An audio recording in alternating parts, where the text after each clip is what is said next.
Auto consultings and finance தங்களை அன்புடன் வரவேற்கிறது. நாம இன்னைக்கு என்ன வண்டி பார்த்துட்டு இருக்கோம் அப்படின்னு பாத்தீங்கன்னா சுசுகி அக்சஸ்ல 2019 மாடல்ல கார்பரேட்டர் வெஹிக்கிள் பார்த்துட்டு இருக்கோம். வண்டி அவுட்லுக் இன்ஜின் எல்லாமே வந்து பாத்தீங்க அப்படின்னா ஷோரூம் கண்டிஷன்ல அவுட்லுக்கும் சரி இன்ஜினும் சரி பேட்டரி ஹெல்த்தும் சரி இன்சூரன்ஸ் முதற்கொண்டு லைவ்ல இருக்கு. Single owner vehicle. மெயினா வந்து பாத்தீங்கன்னா ஃபேன்சி நம்பர் TN 54S2345 அப்படிங்கிற நம்பர்ல விஐபி நம்பர்ஸ்ல வந்துடும். வெஹிக்கிள் வந்து பாத்தீங்கன்னா டோட்டல் ரன்னிங் கிலோமீட்டர்ஸ் பாத்தீங்க அப்படின்னா வெறும் 33,000 கிலோமீட்டர் தான் ரன்னிங் ஆயிருக்கு.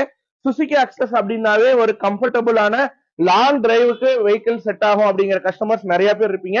அவங்களுக்காகவே பிளஸ் வந்து சென்சாரை விட்டுட்டு கார்பரேட்டர் விரும்புற கஸ்டமர்ஸ் நிறைய பேர் இருக்கீங்க. உங்களுக்காக பாத்தீங்க அப்படின்னா தெளிவான பீஸா ஷோரூம் கண்டிஷன்ல ஒரு வெஹிக்கிள் கொண்டு வந்திருக்கோம். நீங்க வெஹிக்கிள் விசிட் பண்ற இடம் பாத்தீங்க அப்படின்னா Shri Annamar auto consultings near Mettupatti toll plaza. வெஹிக்கிளை டைரக்டா விசிட் பண்ணுங்க, ட்ரையல் பண்ணுங்க. முடிஞ்ச அளவுக்கு பெஸ்ட் பிரைஸ்ல பண்ணிட்டு இருக்கோம். அன்னமார்னா பெஸ்ட்னா அன்னமார்னு சொல்ற அளவுக்கு தான் ஒவ்வொரு வெஹிக்கிளும் நம்ம கஸ்டமர்ஸ்க்கு பார்த்து பார்த்து கொடுத்துட்டு இருக்கோம். அதுல இந்த வெஹிக்கிளும் தரமா கொண்டு வந்திருக்கோம். டைரக்டா வாங்க, ட்ரையல் பண்ணுங்க. பிடிச்சிருந்தா மட்டும் எடுத்துக்கலாம் ஃப்ரெண்ட்ஸ். தேங்க்யூ.